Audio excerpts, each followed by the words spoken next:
E o tema da live de hoje é algo bem sui generis. Vamos dar uns acenos aqui para as pessoas, né? O tema da live de hoje é bem sui generis. Assédio na entrevista de seleção. Vocês já tinham ouvido falar isso? A Ana me disse. A Ana Costa colocou ali, a Ana Costa, que é minha parceira de bancada nas lives de quinta-feira, contou ali para nós que já foi assediada pelo candidato, já foi cantada pelo candidato. Quando eu montei essa live, foi ontem, eu estava assistindo a Elisângela, que é uma das minhas conexões lá no LinkedIn. A Elisângela trouxe que ela foi assediada no LinkedIn por uma das suas conexões no inbox. Isso é quase que natural. Eu acho um absurdo que as pessoas não entendam o poder de não. As pessoas têm que aprender a entender o poder do não. Veja, eu, se fosse solteiro, tem que dizer isso rápido porque a Marcinha já está aqui do lado, senão eu apanho isso, fica gravado. Se eu fosse solteiro e fosse flertar com alguém, normal, natural, isso pode acontecer, tu pode flertar no ambiente de trabalho, tu pode flertar na faculdade, tu pode flertar no teu grupo de amigos. Porém, o que tu tem que entender? A partir do momento que tu lançou o teu torpedo, deu a tua flertada, deu a tua cantada, deu a tua largadinha e a pessoa disse não, não é não. Ponto final. E a pessoa tem que aprender a entender isso. Essa insistência, essa perseverança, essa cercar a pessoa, ser desagradável, ser deselegante, isso é o errado. Isso é o excesso. Isto é o assédio. E eu fiquei intrigado com essa questão. Olha ali, a Danúbia está colocando, ó. Eu já ouvi falar sobre o assédio no trabalho. Agora, na entrevista, nunca ouvi falar. Pois é. Veja só, Danúbia. Eu fiquei curioso, porque eu digo assim, bom, o meu TCC foi assédio moral no ambiente de trabalho. Em 2017, quando eu me formei em administração, eu entreguei o meu TCC, assédio moral nas organizações, no ambiente de trabalho. Foi fantástico. É um tema que eu amo, que eu gosto muito. Eu, quando faço gestão de equipes, quando eu trabalho dentro de uma organização, é uma das coisas que eu mais gosto de cuidar e que eu mais coíbo. Eu educo as minhas equipes a se respeitarem. Isso é essencial, isso é fundamental. Por isso que nós já temos conversado em várias lives sobre essa questão de fofoca. Isso é uma das coisas que prolifera e faz com que se evolua para assédio. E aqui, quando eu falo em assédio, não é só assédio moral, gente. É assédio sexual. E aí, vendo aquele assédio que a Elisângela sofreu ontem dentro do LinkedIn e ela ventilou, e a gente vê isso seguido, eu digo assim, será que isso acontece também nas entrevistas? E larguei no Google. Caraca, gente. Caraca. Teve uma menina que foi constrangida com toques no seu seio. Teve outra que foi cantada. Teve um grupo de meninos, tudo isso eu achei no Google ali, rapidamente, tudo isso de 2017 para cá. Um grupo de meninos que foi compelido a trocarem de roupa para ver se o uniforme, essa foi a desculpa do recrutador, se o uniforme cabia neles, mas tudo que ele queria era ver os corpos nus dos meninos. Então assim, ó, abuso. Inaceitável. Totalmente inadequado.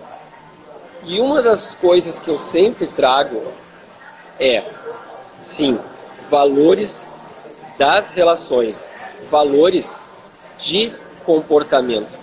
Eu até fiz uma postagem hoje de manhã, bem cedo, às 6h30 da manhã, eu já estava acordado nesse horário, onde eu coloquei, a empresa pode ter sua norma, pode ter o livrinho de conduta de ética, mas o que norteia este posicionamento, o que norteia este comportamento é a moralidade individual, é a ética individual de cada ser humano.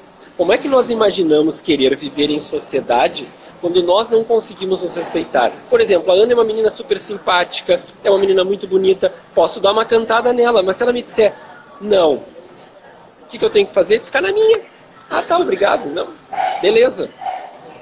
É isso que as pessoas têm que aprender a respeitar. Agora, dentro do ambiente de uma entrevista de seleção, a ética e a conduta moral exigem que o recrutador e o candidato, que foi um viés que eu não tinha pensado, mas a Ana trouxe, tenham um comportamento profissional que esteja de acordo com a moral do ambiente em que eles se encontram. E assim, se você estiver num processo seletivo e você for assediado, seja um assédio moral ou seja um assédio sexual, denuncie. Por quê? Porque o teu silêncio reforça o assediador. A tua voz calada te coloca no banco de vítima e nenhum de nós deve assumir o papel de vítima. Isto é o que o assediador quer. Esta é a posição em que o assediador quer nos colocar, nos vitimizar. E nós não podemos aceitar, em momento algum, de forma alguma, sermos vítimas. Nós temos que ter voz, nós temos que ter atitude e nós temos que ter posicionamento que coloque o assediador no seu devido lugar. E aí, nós devemos denunciar ou para a empresa, existem empresas que têm auditoria interna, que têm a ouvidoria, é o melhor local para tu encaminhar isso. E aí o que acontece? Eu sou um dos assediados, por exemplo. Nunca ninguém denunciou, aí eu vou lá e denuncio. Outro denuncia. Bom, um denunciou, o que eu, a ouvidoria da empresa, posso pensar? Ele não gostou do processo seletivo e ele resolveu falar mal do meu recrutador. Ok, mas daqui a pouco tem 2 falando isso. Opa, sinal amarelo. 2 pessoas falaram em assédio no processo de recrutamento. Eu tenho de entender que esse recrutador está, no mínimo, sob suspeição. Que eu tenho que estar atento. Agora, se aparecerem 3 pessoas, certeiro. Porque uma estava com raiva, 2, coincidência, 3, não. 3 pessoas, inaceitável. A empresa tem que tomar uma situação, tem que tomar uma posição. Assim como tu tem que procurar o MTE, que é o Ministério Público do Trabalho e do Emprego, tu tem que denunciar. E tem que procurar o MPT, que é o Ministério Público do Trabalho. Tem que denunciar. Por quê? Porque cabe responsabilidade para a empresa e cabe responsabilidade para o assediador. São 2 esferas distintas que devem ser responsabilizadas. O assediador vai responder de forma cível, se não me engano, e a empresa vai responder também. Isto significa o quê? Que há uma responsabilização. E nós não podemos, em momento algum, ficar no banquinho da vítima. Ora, eu já estou numa situação extremamente difícil, que é estar desempregado. Eu já estou numa situação em que para mim está difícil. Como eu vou aceitar ser constrangido? Como eu vou aceitar ser humilhado num processo de recrutamento? Inaceitável. O que vocês pensam sobre isso? A Ana colocou ali que já viveu essa situação. Eu quero ouvir vocês. Lembrando, para quem está entrando agora, que a minha querida amiga Thay, do Mini Mercado Brasco, aqui do Viva Open Mall, está com 3 vagas de emprego. E que vocês podem mandar para essas 3 vagas lá no rh@mercadobrasco.com.br para preencher as 3 vagas. Candidatem-se. Pelo amor de Deus, ajudem a Thay, que é minha amiga, a preencher as vagas de estoque, produção e caixa. Num horário fantástico e uma equipe maravilhosa. Olha a Bianca lá falando, ó. A Bianca, que foi minha liderada em charqueadas no ano de 2016 e operava como caixa. Já vi sobre isso no mercado onde trabalhei. Uma menina passou por isso e acabou pedindo demissão. Não passei por isso, mas vi que uma colega relatar isso. uma denuncia as outras, criam coragem. Exatamente. Quando uma voz se levanta, e isso a gente vê muito nas séries, eu adoro assistir séries, né? Quando uma voz se levanta, nós encorajamos as outras vozes. E nós não podemos aceitar, nós não podemos tolerar, nós não podemos conviver com esses predadores sociais. Nós não podemos aceitar, porque assim, o assédio sexual, vamos caracterizá-lo para que vocês entendam claramente, eu estando dentro do ambiente de trabalho, eu tenho um nível acima do meu, e é o que caracteriza o assédio sexual nesse caso, eu tenho um nível acima do meu que me constrange mediante favores sexuais para que eu faça determinada situação. Inaceitável. E o assédio moral, esse sim pode existir entre os mesmos pares. O assédio moral pode existir da equipe para o gestor, sim.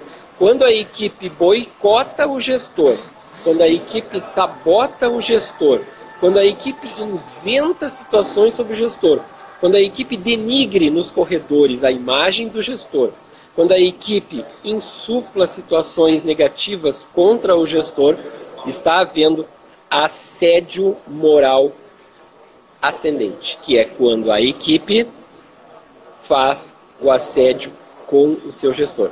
Eu já vi isso acontecer.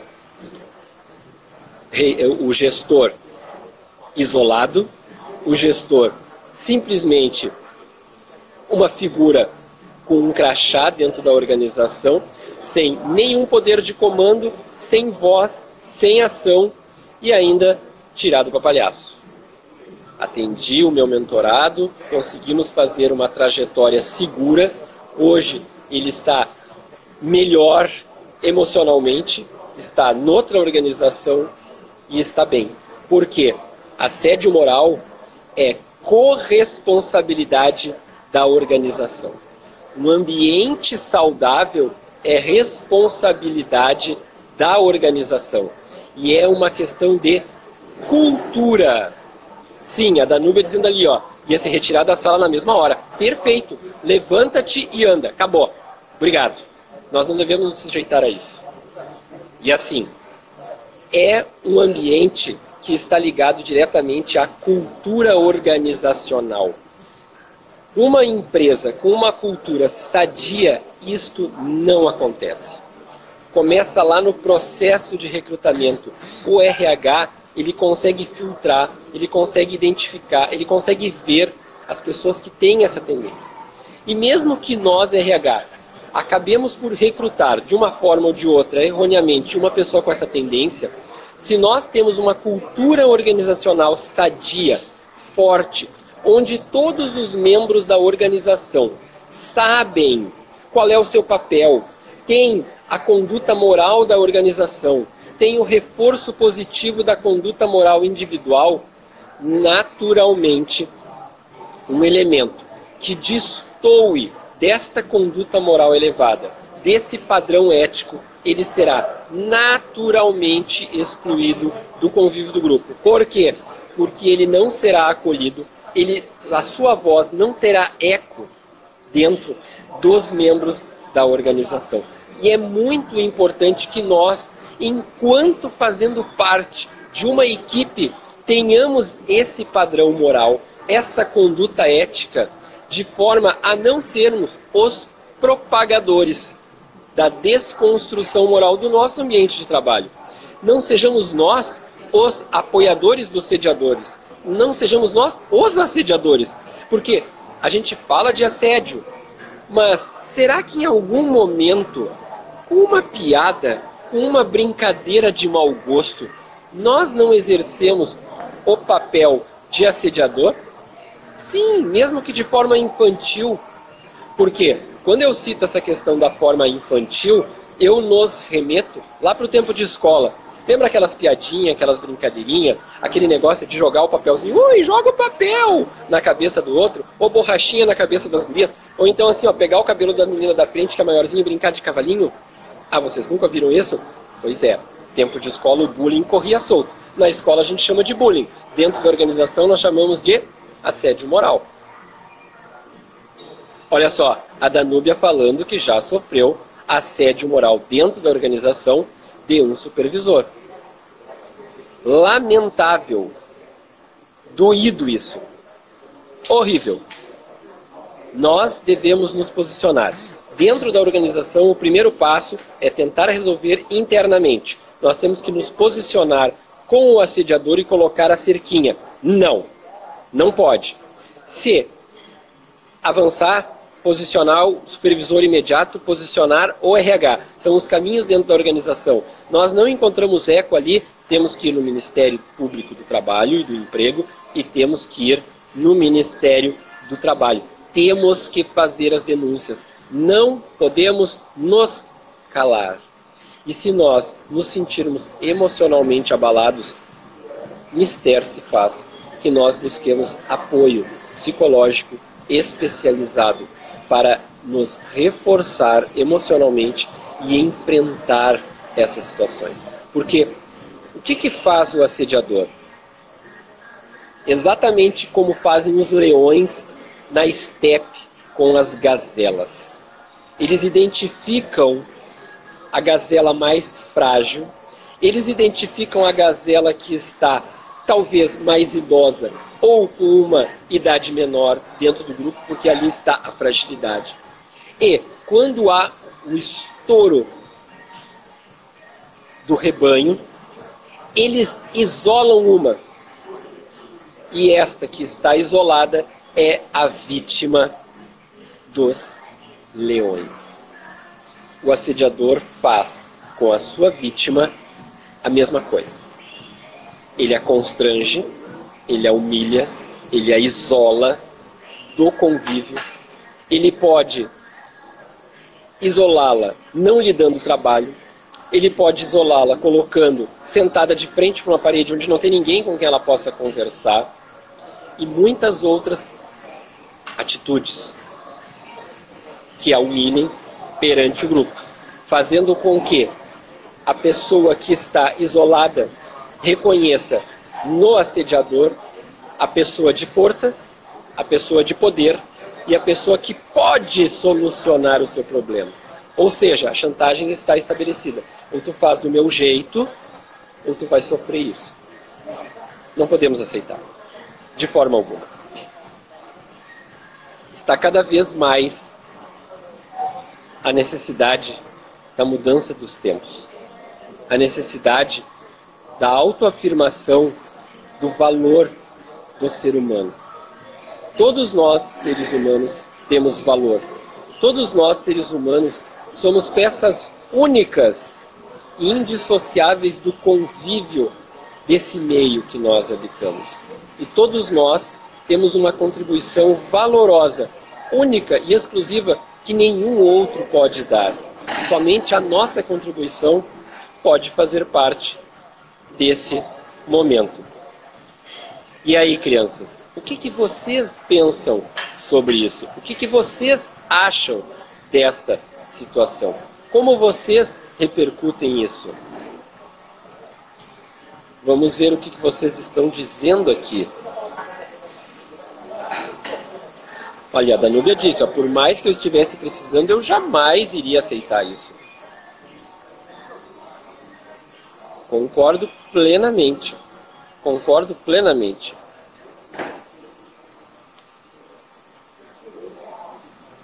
Vamos aqui botar lenha nessa fogueira. Vamos botar... Eu adoro fazer com que as pessoas possam fazer com que a coisa fique mais intensa no debate. Com certeza. Uma pessoa dessa, Danúbia, que fez assédio contigo, jamais podia ser teu supervisor, jamais podia ser supervisor. Olha só, Ana Costa convocada para o debate. Porque assim, ó, vocês que estão aqui na live do Luciano, tentem entender o seguinte: eu farei sempre meia hora de live falando sozinho sobre um tema, e na segunda metade eu vou convidar um de vocês para que vocês estejam debatendo. Ana, o que te parece essa questão de assédio durante a entrevista de emprego? Então, é bem complexo, porque você tem duas situações. O recrutador assediar o candidato e o candidato assediar o recrutador. O que aconteceu comigo foi que o candidato me assediou no meio de uma entrevista. Conta para nós, como é que foi exatamente para a gente entender, se tu te sentires à vontade, por favor. Não, normal, porque eu trato essas situações com muita segurança.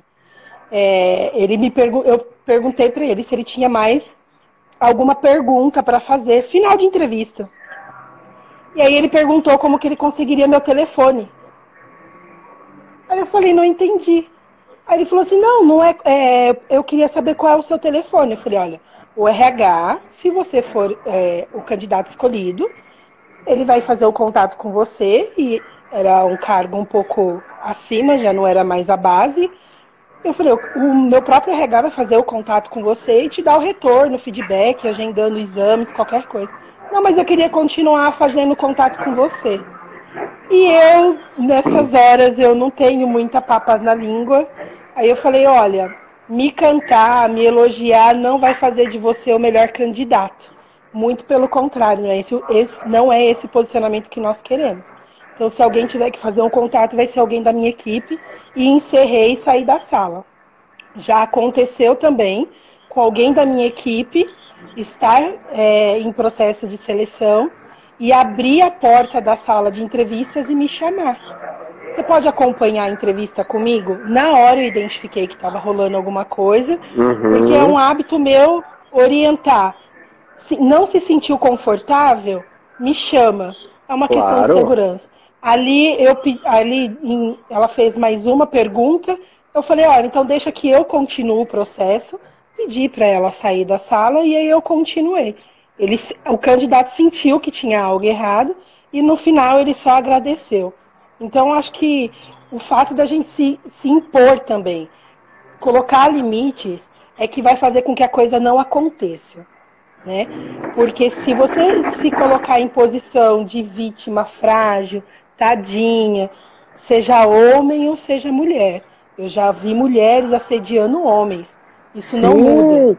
Eu fiz isso na minha postagem hoje, eu coloquei, não tem gênero. Não tem gênero. Não. É isso que as pessoas precisam entender. Porque quando tu fala em assédio sexual, por exemplo, as pessoas elas pensam assim, ó, um homem assediando uma mulher. Mas não tem isso. É homem assediando homem, mulher assediando mulher. Assim, ó, não tem gênero. É multi. Sim, e eu já vi mulheres assediando homens como mulheres assediando mulheres. Já aconteceu comigo, já aconteceu com pares de trabalho. O que eu sempre oriento e é a minha postura é: se posicione, corte na hora.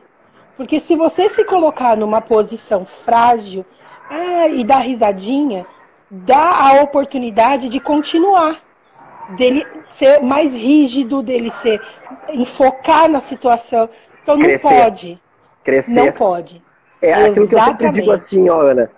A pessoa, vocês já me conhecem, né, sabe? Eu gosto dessa palavra, cerquinha.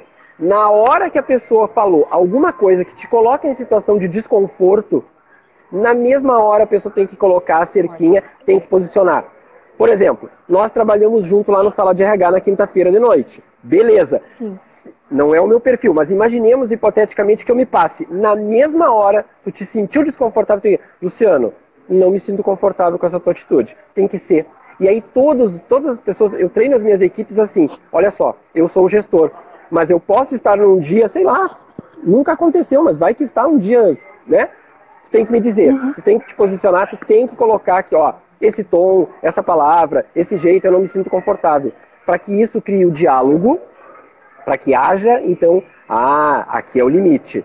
Isso é muito importante. Outra situação importante, a Adri estava colocando assim, ó, que ela estava numa reunião e ela já teve uma situação de assédio moral.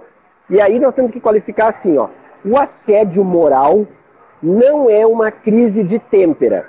O que é uma crise de têmpera?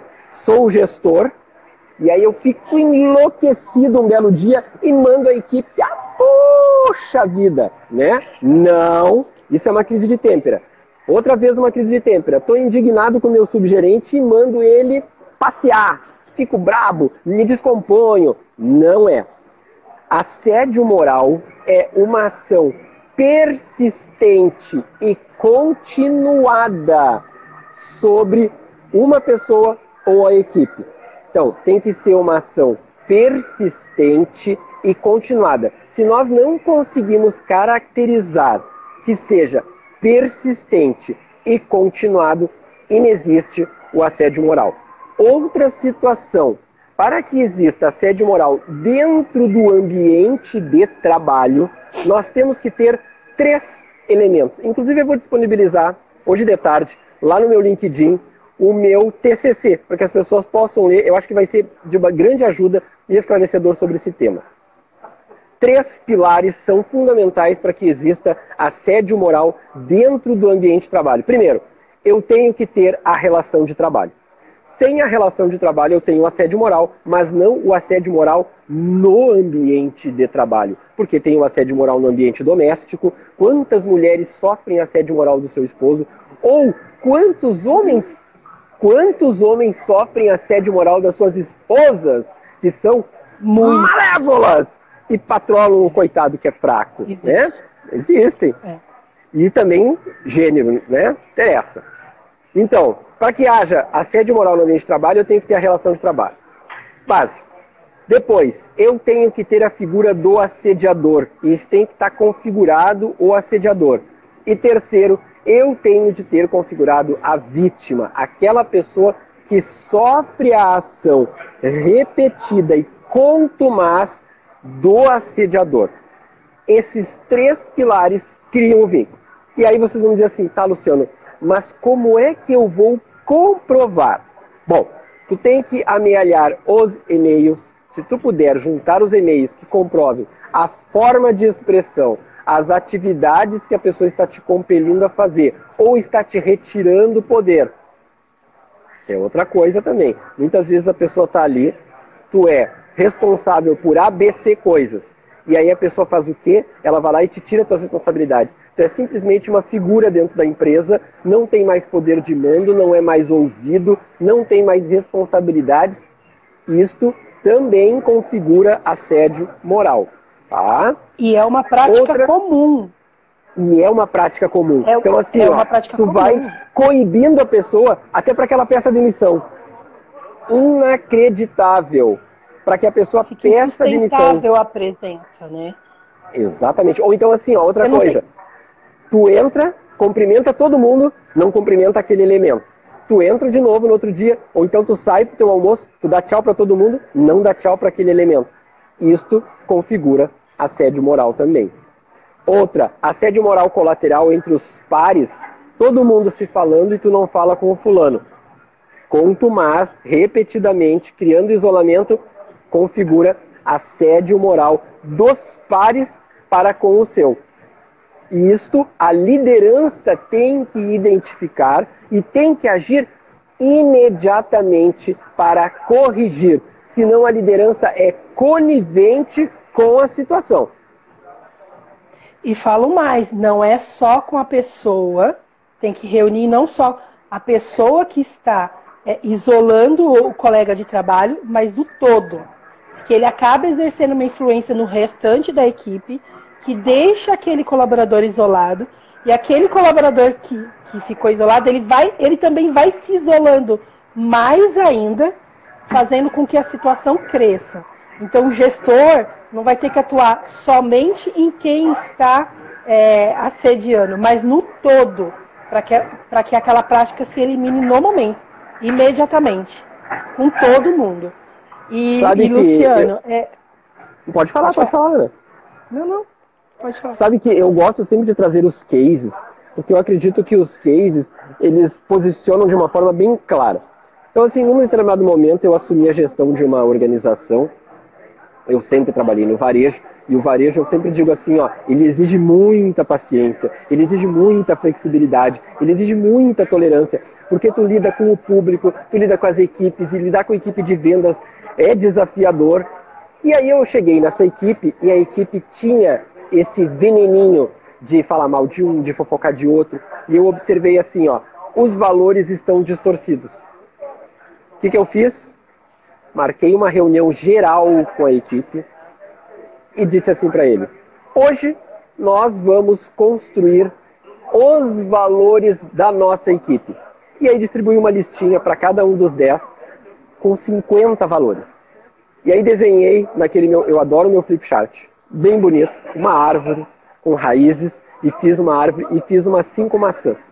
E aí disse assim para eles: eu quero que cada um de vocês coloque 5 valores que é importante individualmente para vocês. E aí cada um colocou.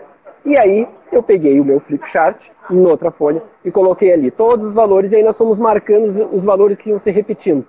Os 5 valores que se repetiram nos desejos de cada um, nós lançamos lá nas maçãs da árvore da equipe. E aí o que eu disse para eles? Estes valores aqui são os valores da nossa equipe. E aí nas raízes, que eu fiz em marrom, em outra cor, a árvore era verde, as maçãs vermelhas, bem bonitas, e a raiz marrom. Agora nós vamos pegar os valores da empresa, da organização. E aí nas raízes eu botei os valores da organização, que casualmente fechavam com os valores que as pessoas tinham individualmente. E aí eu disse assim, o que para eles? Pessoas, esta árvore, com as raízes profundas, fortes, firmes, da nossa empresa, mais esses frutos lindos, vibrantes, suculentos, da nossa equipe, vão ficar ali no nosso mural, para que a gente possa olhar todo dia e para que a gente possa multiplicá-los todo dia. E quando nós virmos que talvez a gente esteja fazendo errado, que talvez a gente tenha esquecido, ou que um colega está fazendo, a gente possa retomar o caminho certo. Nunca mais teve problema naquela equipe. E toda vez que um ingressava novo, eu mostrava a árvore e eu explicava tranquilo. Menor índice de absenteísmo na rede, com 16 unidades de varejo, tá? E a melhor equipe em resultados. E eu acredito que isso tenha vindo muito fruto, gostei do trocadilho, do trabalho que foi feito lá na primeira semana com essa equipe. Nunca mais tivemos problema. Nós tínhamos uma caixa que sofria esse assédio da equipe porque ela era mais quietinha, porque ela era mais tímida, e aí ela não tinha namorado, as pessoas achavam que a opção sexual dela... Acabei com a festa disso, daquilo. As pessoas voltaram. Mas esse é o papel da liderança. O papel da liderança é estar junto com a equipe no caminho do bem e identificar situações negativas para corrigir e levar de volta para o caminho certo. E não tem como dizer que não sabia quais eram o de cada um e o da empresa. Se estavam em conformidade e estavam numa árvore, não tem como dizer que esqueceu para poder voltar e errar. Está visível. Se você se esqueceu, vai lá e olha. Eu acho que tudo que fica muito claro dos dois lados, não tem como ter uma falha novamente. E isso é uma... comunicação. E as pessoas são visuais, né? Às vezes, no só falar, a gente não consegue tanto resultado. Você fez o desenho da árvore. Ficou visual para eu entender que os meus valores têm que ser iguais aos dos meus, de todos que estão no mesmo ambiente de trabalho. Então as pessoas às vezes são mais visuais para entender do que apenas na conversa. Então ficou muito claro ali. O que eu quero para mim, eu quero para você e eu quero para a empresa. Então tem dúvida, está lá a árvore. Ficou uma marca. Essa questão da comunicação é essencial em qualquer nível organizacional. E uma das maiores dificuldades das organizações é a comunicação, inclusive no processo de seleção. A gente vê isso muito quando eles vão lá colocar a vaga. Eles não fazem a descrição do escopo da vaga corretamente, e aí, coitado do candidato, não sabe nem para que tipo de vaga ele está mandando o seu currículo, quais são os pré-requisitos. Comunicação perpassa toda a organização, da senhorinha ou do tiozinho que faz a faxina, a manutenção, a limpeza, ao presidente, ao CEO da organização. Tem que ser claro para todo mundo, tem que ser igual para todo mundo, né? Eu costumo brincar vale para mim, vale para ti, vale para todos. Vale para todo mundo. Às vezes o candidato não sabe quais são os pré-requisitos dele, porque quem está anunciando aquela vaga também tem preguiça de pensar no escopo da descrição do cargo, quais são os requisitos realmente que tem que ter. E aí a comunicação não é clara, aí nós chamamos de panfletar o currículo. Eu mando o currículo para aquela vaga acreditando que é o meu perfil, porque o recrutador não soube fazer o anúncio da vaga. Ou seja, a comunicação não é clara desde o início. Né? E então, por isso que eu sempre falo, Luciano, se passar por uma situação onde estão assediando de qualquer forma, comunique-se de forma clara, imponha na fala. Você não precisa gritar, você não precisa esbravejar, nada. É postura. E ali você quebra a situação. Já aconteceu, gente, aí todo mundo fala assim, nossa, só aconteceu com a Ana. Não é isso. Eu trabalho em ambientes que é muito mais masculino, 90% masculino e 10% feminino. Então a probabilidade de acontecer é muito maior, né? E aconteceu, eu trabalhava numa empresa de transporte, o motorista, ir no balcão para ser atendido e perguntar por mim. A equipe falar para ele, ó, posso te ajudar? Não, só quero se for com a Ana. E aí, eles me posicionaram, eu chamei essa pessoa na sala de reuniões e conversei para entender se a minha equipe não era necessária, o suficiente, não conseguiria atender Sim. ele na necessidade dele suficientemente. Não, é que eu prefiro te ver.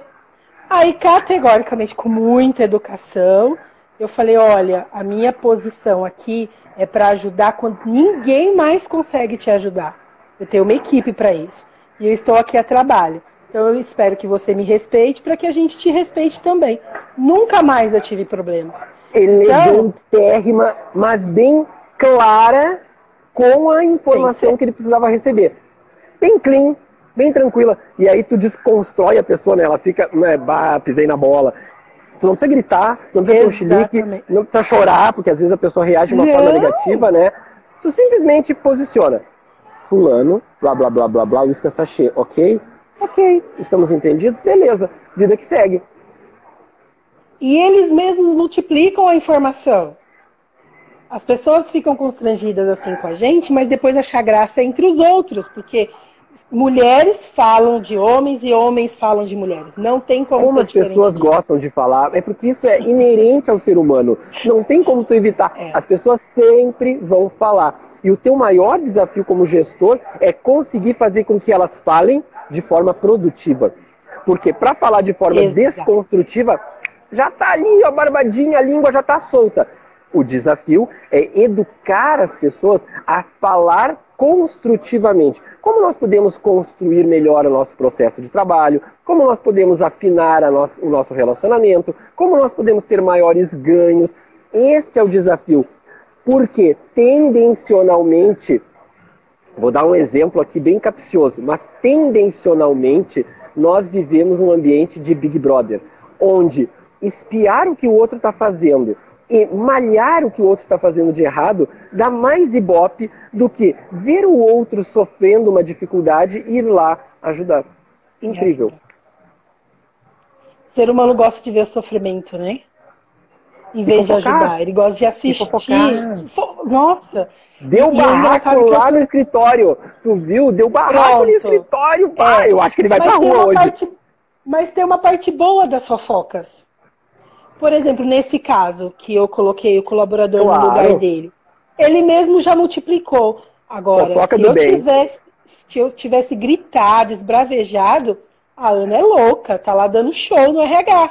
Claro, não é assim? Porque olha só, tu sabe que na sexta-feira, com a Atena Nardi, que é psicóloga lá de Israel, eu faço o quadro Carreira e Psicologia. Né? Eu sei porque tu assiste. E aí, eu vou falar um pouquinho de perfil comportamental. O assediador, ele quer justamente te tirar do teu ponto de equilíbrio. Porque quando tu está equilibrado, tu é inexpugnável, tu é inabalável. Porém, quando tu abre as tuas defesas e quando tu fica vulnerável, é quando ele consegue a porta de entrada e ele consegue te marionetar, consegue te controlar, consegue te dominar. É por isso que, ao primeiro sinal, ao primeiro sintoma, a primeira atitude, nós devemos de respirar fundo, porque esses 3 a 5 segundos do respirar fundo faz com que as nossas conexões emocionais e racionais entrem em equilíbrio e harmonia, e a gente, ao invés de reagir ao meio, consiga agir, que foi o que tu fez na tua posição. Enquanto ele te cantava, tu respirou e veio com calma e deu um retorno equilibrado. E aí a pessoa viu, não conseguiu. Ele bateu. Mas tu absorveu o golpe e devolveu com equilíbrio. Ele não tinha mais porta de entrada. E aí ele sai do teu ambiente e vai e multiplica. A fofoca com a Ana não dá, dei uma cantadinha e não funcionou. E aí ninguém mais também vai tentar. Né? É uma sequência, assim. É a fofoca do bem, como você falou. Mas o que eu vejo é que a maioria das pessoas ainda não conseguem sair de uma situação complexa como essa. Porque não é fácil. Você não está esperando. Foi algo que veio e aconteceu. Só que a maioria não está pronto para... E agora, o que eu faço? Imagina só, tu vai para entrevista de seleção. Está buscando emprego, né, Ana? E aí tu vai para entrevista de seleção. Aí tu chega lá, a menina que está fazendo recrutamento contigo te dá uma cantada. Posso ficar com o teu celular e entrar em contato para nós sairmos? Eu tentei ser o mais teatral. Porque assim, ó, eu sou bem teatral quando eu dou treinamentos, porque eu sempre digo assim para as pessoas, daqui 20 anos vocês vão lembrar. E lembra, né? E o pior é que assim, eu nem cantada sei dar, hein, pelo amor de Deus. Mas, Luciano, são as mais simples e acontece. Aí, assim, eu como candidata, né, vou pensar na cabeça de quem está assistindo. Como que eu saio dessa? Se eu der uma má resposta, eu perco a oportunidade, não é assim?